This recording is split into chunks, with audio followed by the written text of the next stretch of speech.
Il y a des gens, même si tu meurs, ils diront que tu n'es pas bien mort. Alors, ne trahirez jamais vos convictions pour plaire à un homme ou à une institution. Ne cherche pas à servir Dieu à cause des hommes, mais sers les hommes pour plaire à Dieu. N'attends pas d'être à l'aise avant de servir Dieu, mais sers le Seigneur pour qu'il te mette à l'aise. Car quand on sert de pont entre Dieu et les humains, on provoque un concert au ciel. C'est par le sens du sacrifice pour les autres qu'on devient roi. Comme Jésus, roi qu'il était, s'est fait serviteur en lavant le pied de ses disciples. Si Dieu vous utilise pour retirer la douleur de quelqu'un ou de donner de la joie à une âme, vous êtes plus qu'un milliardaire. Alors gardez précieusement et jalousement le don et la grâce que Dieu vous offre.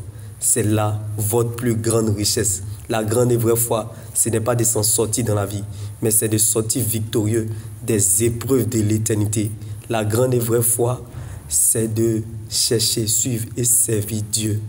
La grande et vraie foi, c'est d'enlever la douleur des cœurs brisés. La grande et vraie foi, c'est de soutenir les pauvres, les veuves et les orphelins.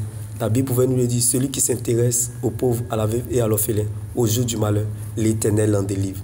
Le malheur vient souvent, mais la délivrance est toujours.